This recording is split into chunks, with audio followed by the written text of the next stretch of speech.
This is Jack Clark with ICGales.com, being joined by the Iona College swimming and diving head coach, Nick Cavataro. Coach, how are you?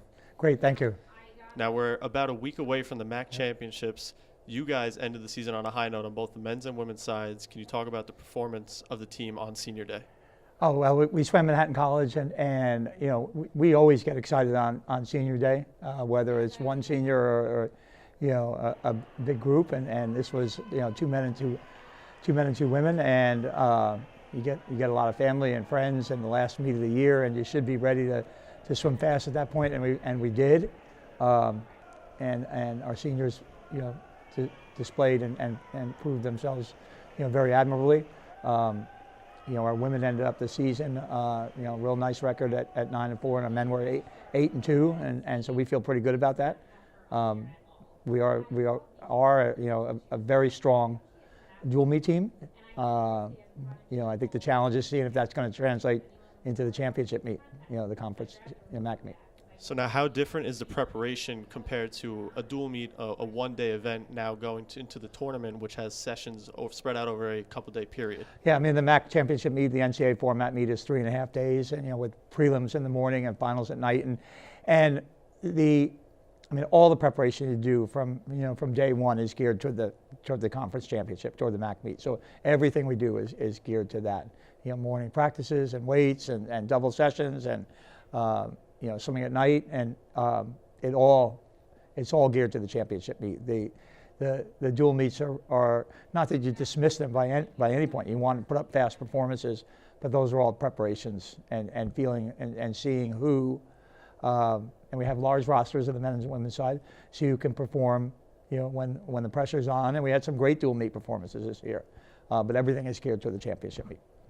So now, does anything change from your perspective as a coach, or any message now, or different training regimens for the student athletes? Oh, yeah, I mean, certainly, you know, in swimming, a lot like you know, track and field and cross country, there's a tapering process. You start to rest a little bit more. You start to work at a higher percentage of total effort.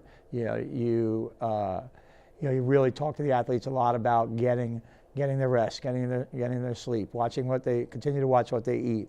You know, all designed to optimize performance. You know, really a week from today, you know, we get to it. And now, going to the conference championships, there's a lot of players now or swimmers on your roster that have never experienced this before. You've gotten a lot of contributions from young swimmers. What's the message to them about the atmosphere and how to prepare for that blackout noise? Well, we've had a couple conversations about what to expect, but at the end of the day, a lot of these our guys and girls have been to, you know, major meets, either regional meets or national meets, and they know what it's like to swim in the morning, be asked to swim fast, and then come back at night and swim faster. It's a challenge, but I think they'll be ready for it.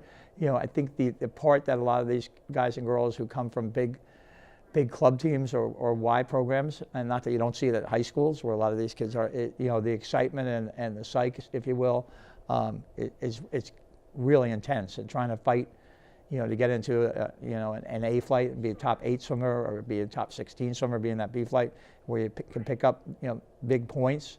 You know, it's a challenge, and I'd like to think they're going to be up for the challenge.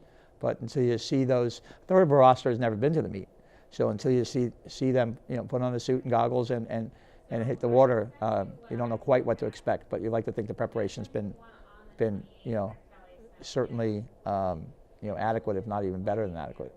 And like you said, about a week away from the championships. Yep. What are your overall expectations from the team?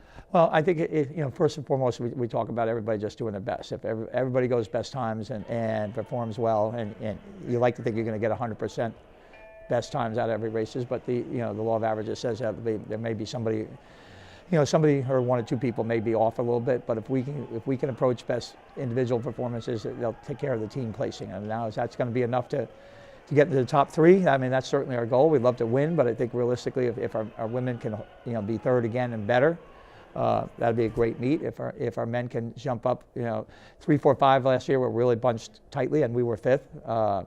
You know, that'd be, if we can jump in the top 3, that'd be great. The preseason rankings or the mid-season rankings say that we should be, you know, be able to be top 3 in both, but we'll see until it, you know, again, until you know, all the races are conducted. It's hard to speculate, but I think that's where we want to be.